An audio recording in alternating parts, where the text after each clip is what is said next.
Olá, boa gente. É terça-feira e isto é a fé pura e simples. Hoje eu quero introduzir-vos a 5 palavras teológicas. A teologia é o estudo de Deus. Quando se fala em teologia, pensa-se normalmente em padres e pastores e estudantes da Bíblia num seminário, vamos dizer. O problema é que a Bíblia foi escrita, como eu disse já, para a gente comum, para nós a entendermos, para nós sabermos aquilo que Deus nos ensina e ainda mais importante, para sabermos como Deus quer que nós vivemos as nossas vidas. Por quê? Porque as nossas vidas são uma preparação para algo muito mais importante, que é a vida eterna.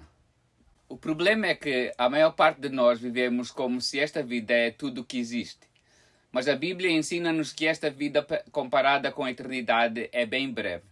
Quanto mais velhos nós ficamos, nós entendemos isto um pouco melhor. Ouçam estes versículos.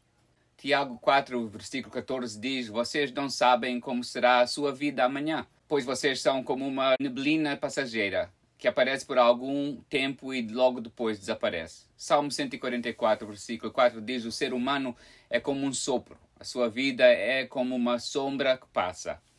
Voltando atrás, eu quero introduzir e explicar 5 palavras teológicas muito importantes para o nosso conhecimento ou entendimento daquilo que Deus fez por nós na pessoa do seu Filho Jesus Cristo. Vamos lá, 5 palavras teológicas que envolvem a nossa salvação. A primeira palavra é a palavra justificação.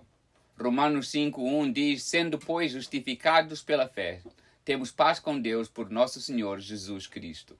A palavra justificar vem da ideia de declarar alguém como não sendo culpado ou culpada.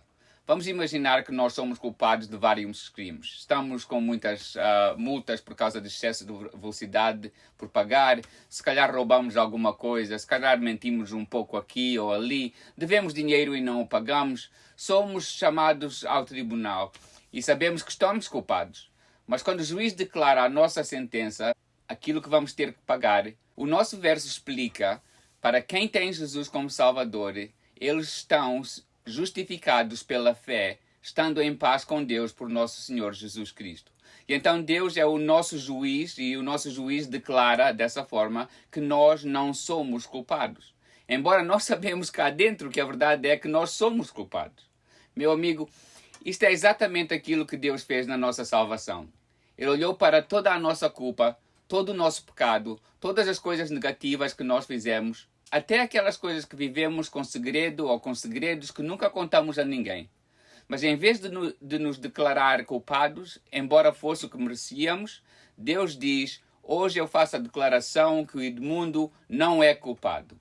Isto é o que a Bíblia quer dizer quando diz que quem viver em Cristo está justificado. A segunda palavra é, na realidade, 2 palavras juntas. É a expiação substituta. Deixem eu ir ao verso do Novo Testamento que explica isto muito mais claro do que outros qualquer. 2 Coríntios, capítulo 5, verso 21 diz: Em Cristo não havia pecado, mas Deus colocou sobre Cristo a culpa dos nossos pecados, para que nós, em união com Ele, vivamos de acordo com a vontade de Deus. Deixem explicar, porque isto é muito, muito importante. Primeira palavra, expiação, vem da ideia de cobrir algo. Então, quando nós falamos disto na fé, estamos a falar de Deus em Cristo, ou por causa daquilo que Jesus sofreu na cruz. Para quem aceita o sacrifício de Cristo por eles próprios, Deus cobre todos os nossos pecados e decide não os ver mais. Quando juntamos a ideia da expiação, a palavra substituta, estamos a dizer que houve uma troca ou uma substituição. Jesus morreu na cruz como substituto dos nossos pecados. Isto quer dizer que na morte de Cristo na cruz há uma troca. Toda a nossa culpa por causa dos nossos pecados e tudo o que merecemos, como resultado desses pecados, que seria a separação eterna de Deus, na crucificação, tudo o que nós merecíamos foi posto em Cristo e pago nele e por ele. E se nós verdadeiramente pusermos a nossa fé nele, que a Bíblia explica como uma decisão que envolve entregar-lhe a nossa vida e viver de maneira que ele chama os seus seguidores a viverem, então a troca ou a substituição é feita. O nosso pecado é posto em Cristo na cruz e a nós é-nos dado a perfeição de Cristo. Isto é a única maneira de Deus nos poder aceitar. Isto é a única maneira de nos livrarmos dos nossos pecados. A terceira palavra é a palavra redenção. Efésios 1:17 diz: em Jesus temos a redenção pelo seu sangue, a remissão das nossas ofensas segundo as riquezas da sua graça. A palavra redenção em termos de fé quer dizer que Jesus pagou algo por nós com a intenção de nos livrar de alguma outra coisa. A melhor maneira de explicar ou entender isto é pensando assim. Imagine que você é um escravo ou uma escrava no tempo da escravatura. Escravos viviam sem esperança de ser nada mais do que escravos. Não tinham direitos e normalmente tinham donos que os maltratavam. A Bíblia ensina que sem Cristo nós somos escravos do pecado e o diabo é um dono terrível. Ele só vive para nos roubar, matar e destruir as nossas vidas. Jesus disse essas palavras. Não é preciso olhar longe para ver isto acontecer no nosso mundo e mesmo nas nossas próprias vidas. A redenção quer dizer que Jesus apareceu como nosso Redentor. Ele veio para pagar o preço da nossa liberdade. Isto é figurativo daquilo que Jesus fez por nós. Nós nascemos escravos do pecado. Nenhum de nós pode dizer que não somos pecadores. A Bíblia ensina que o salário do pecado é a morte, a separação eterna de Deus. Não gostamos muito de falar no inferno, mas Jesus falou muito sobre o inferno. Então Jesus morre na cruz, pagando aquilo que o nosso pecado devia e merecia. E dessa maneira redimiu-nos, libertou-nos da nossa escravidão ao pecado e o seu custo, que é a separação de Deus eterna. E ao contrário daquilo que o pecado nos oferece, que é a morte e o inferno, Jesus oferece-nos a vida eterna e o céu. Mas como escravos libertados, temos uma decisão a fazer. Quem vamos servir? Só há duas opções: voltar ao velho mestre, ao pecado e ao diabo, ou servir àquele mestre, este Deus que preferiu morrer por nós do que viver sem nós, que nos ama com um amor eterno. A quarta palavra é a palavra propiciação. 1 João 2, 1 e 2 diz: meus filhos, estas coisas vos escrevo para que não pequeis. E se alguém pecar, temos um advogado para com o Pai, Jesus Cristo, o justo. E ele é a propiciação pelos nossos pecados, e não somente pelos nossos, mas também pelos de todo o mundo. Esta palavra, propiciação, vem da ideia de satisfazer algo.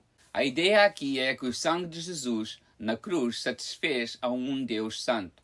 Porque Deus é santo e ao mesmo tempo ama a sua criação. Quando nós pecamos, ele não pode fingir que nada aconteceu, senão não era santo, né? Cada vez que nós pecamos, nós ofendemos a santidade de Deus. A Bíblia diz que cada vez que pecamos, a ira de Deus é guardada contra nós próprios. Por causa disso, alguma coisa tem que satisfazer a santidade de Deus, para que a ira de Deus, causada pelos nossos pecados, não nos destrua. E então, o que é que Deus fez? Ele deixou a sua ira por todos os nossos pecados cair em Jesus. Não há muito tempo começou a aparecer o entendimento de que isto significa que Deus na realidade não é amor. Como é que pode amar e fazer isto ao seu próprio filho?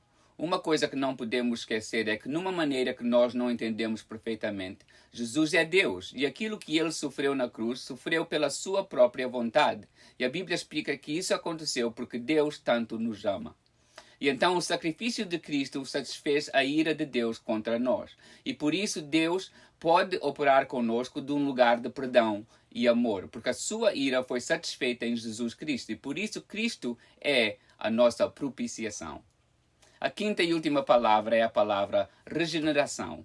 Titos 3, versículos 4 a 7 diz: mas quando apareceu a benignidade e o amor de Deus, nosso Salvador, para com os homens, não pelas obras de justiça que houvéssemos feito, mas segundo a sua misericórdia, nos salvou pela lavagem da regeneração e da renovação do Espírito Santo, que abundantemente ele derramou sobre nós por Jesus Cristo, nosso Salvador, para que, sendo justificados pela sua graça, sejamos feitos herdeiros segundo a esperança da vida eterna.